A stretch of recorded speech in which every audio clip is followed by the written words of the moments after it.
Moving on to part four. Part four of my five-part series on Zeref Dragneel, as I've been calling the Forsaken hero of Fairy Tail, and definitely the main villain, I'd say, of the whole series. He definitely had the biggest spot, being foreshadowed all the way back from the Lullaby arc, and moving all the way up through Alvarez, and he's still being mentioned every now and then in the story right now.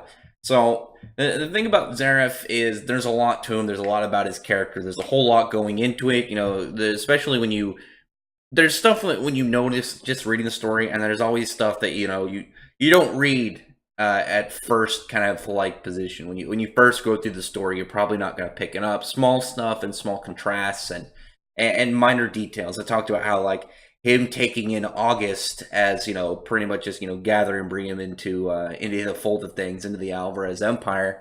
Likely had a lot to do with the fact that he seemed about as old when he found him as how old Natsu was when he died. So there's a lot really to kind of pack in just from that. Now, this is going to be part four. This one is going to be over the contrast between Natsu and Zeref. You have the main character and really the main villain. Obviously, he's not the final villain, but I'd say he's definitely the main villain of the whole series. Now, Aknologi had his own part, but he didn't get even close to as much kind of like build up and influence in the series as Zeref did. Obviously, he had his own aspects, but I think Zeref was a much better executed and a much better laid out character. Now, this is going to be not as long as the other videos. Those ones are going to be a lot heavier. This one I'm just going to go into some of the the contrasting points between him and Natsu. There's a lot of stuff that if I went in further, you'd probably find a lot of more aspects of their character. Maybe I even missed in this video. You can kind of look at some of the basic things. You look at something like Natsu, Natsu being themed, fire, energy, heat, life, and then you have Zeref, who's this kind of like wears a lot of black and white, uses death magic. He has this kind of either like very vibrant or very doled out personality, so who kind of symbolizes like almost like this voided out like emotional state in kind of a ways. Like he's either in flux or this kind of like the way that you see him in like those dead-eyed panels where he's just kind of like he almost looks like he's mesmerized, like you see him back in Tartarus the way he was a lot of those times. And obviously the gaps between fire, which fire burns stuff down, but it can bring rebirth, bring new life, whereas death magic just brings to an end. And even in their outfits, you have Zeref, who's very either very like clad in a lot of like nomad gear and a lot of like odd raiment, and he's got this sash over his chest and kind of like symbolizes back when he was in the Mildian University, back when he was studying. He had that kind of like almost toga like design, like the way that they wore their clothes. And Natsu, who's just like way more like freely dressed. The only thing he's got on him that's like keeps on going is the scarf in his. And Natsu, who's got all these scars, the only scar he lost that is healed up is his facial scar, which I really wish that Hiroshima didn't do that. I really liked his facial scar. Whereas Zeref doesn't contain any scars. His body heals them all, so he's not even able to contain memories over things like battles or conflicts or the injuries he suffered. And there's no memories for that, because one of the things, like, you can look at a scar on a character, it's not even fair. So you look at a character, or in real life, rather, you can look at something like that. And you look at any Natsu scars, look at any Gray scars, and you can think back of, the time that they got him. Like, the scar on Gray's head, on his face, what was that from Galuna Island, I believe, just instead of, like, thinking off the top of my head. Then you're going to get into a lot more stuff, like the fact that Zeref, who wanted to only bring someone back to life, now is forced to kill against his will. He wanted just to bring back his brother. He was studying that kind of border between life and death, trying to figure out why people die, what comes beyond it, if you're able to undo it. And because of that, because he wanted to kind of like create life, and not even just life in general, just kind of like his brother, bring back one person he cared about, he was cursed to become this like walking radiation of death magic that just couldn't be alongside anybody at that point. Versus Natsu, and you have Natsu, who's very much like he himself. We don't know much about what Natsu was like before he was brought back, but when he was brought back as this ultimate killer. He was supposed to be this means to an end. He was supposed to be this kind of like end game for Zeref to really put him down, and then what comes beyond that.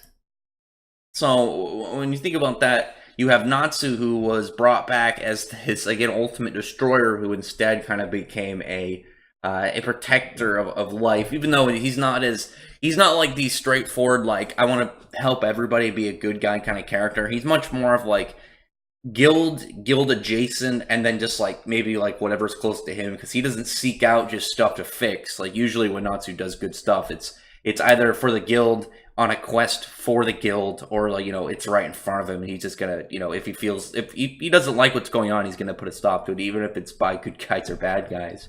But just again, those kind of aspects of the base ruler characters I think is very interesting. And then you have kind of like I think is really interesting is Zeref wasn't able to walk alongside other characters. He wasn't able to be with other people, and he clearly wanted to, because of his reaction to certain scenes of just like him not wanting to kill, not wanting to be around others because of what he'll do to them. He was put in this position where he literally could not like be around others without putting them at risk, because even if he was in control, then he as his own self, and the way that he's in control, he's pretty much become this like guy who's void of caring about life. He's willing to kill at any point in time. Then there's also that aspect too. Yeah, you're not safe being around him, because then you piss him off, and he's probably going to kill you.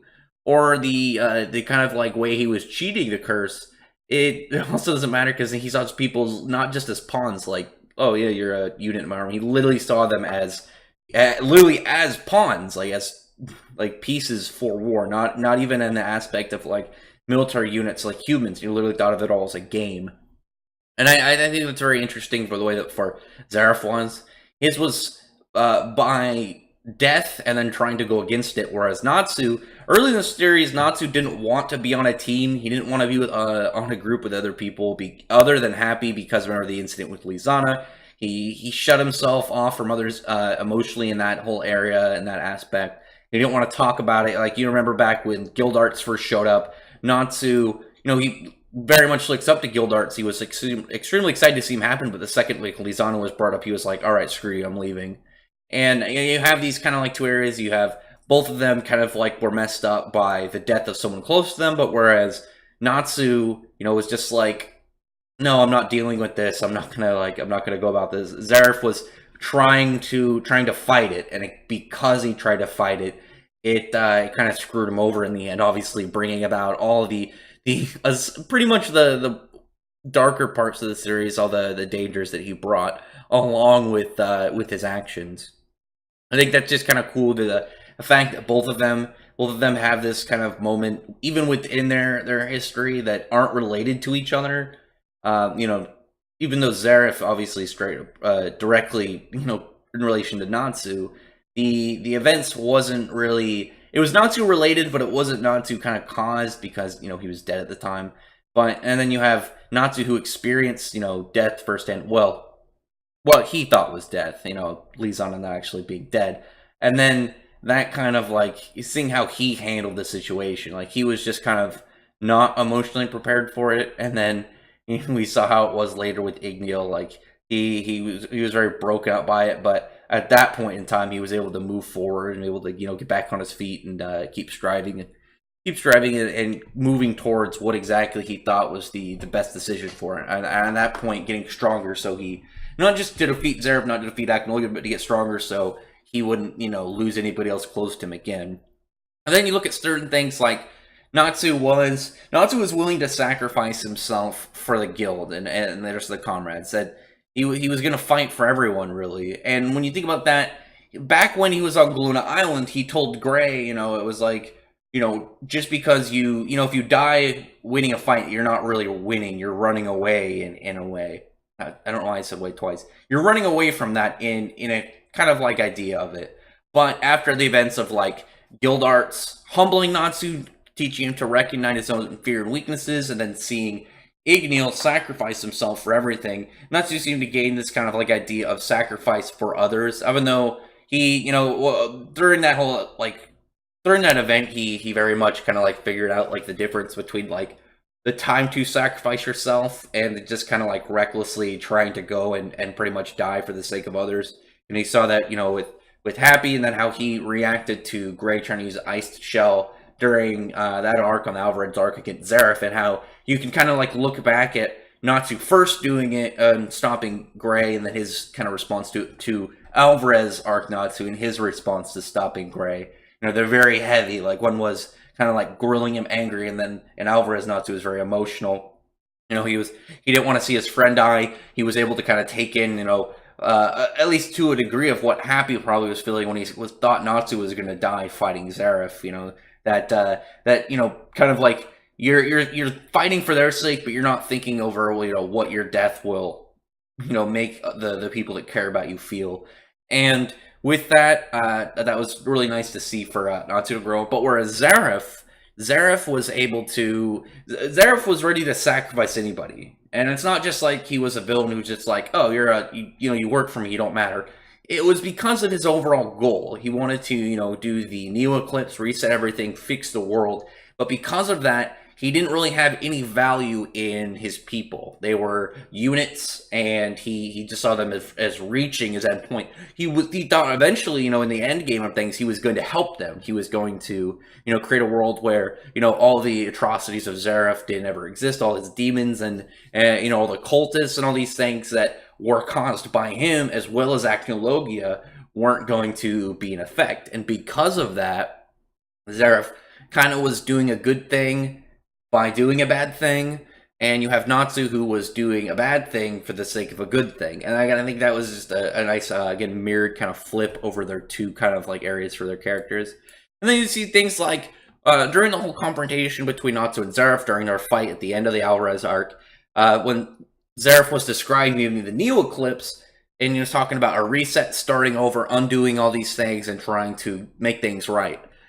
Zeref he was looking for shortcuts. He was looking for do-overs. He was trying to use, pretty much cheat in order to undo mistakes he made and fix things.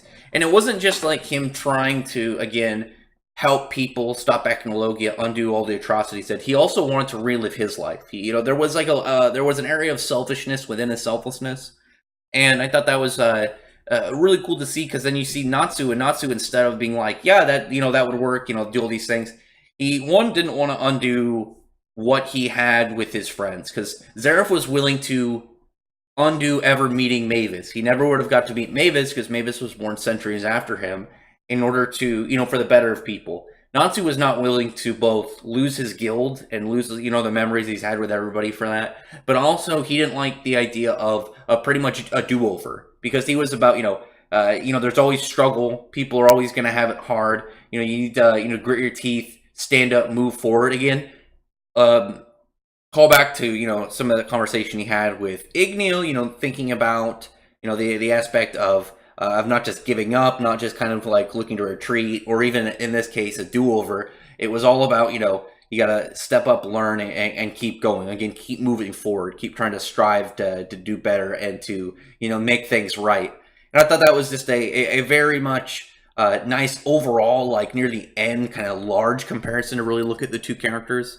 And it just kind of like, it really laid out the rest of these characters, the two aspects of them that really, I think, in the overall grand scheme of things, without having to think too hard about, very noticeable. Again, you had someone who learned about just kind of just progress and striving to keep going, versus Zeref, who wanted to pretty much figure out shortcuts on him. And that, I think that kind of called back towards the entire debacle with Ankh Saram. Is he wasn't going to just move on. He wasn't going to just be like, well, my brother died, let me try and figure out maybe a way to stop the dragons, trying to figure out, all these different things. He was just going to try and figure out how to cheat. He's going to try and figure out, look for shortcuts. And here we had Zeref doing that again. And Zeref, who's this genius and is this kind of like prodigy of magic, was using that not to the full extent of, what he could do for the better of everyone.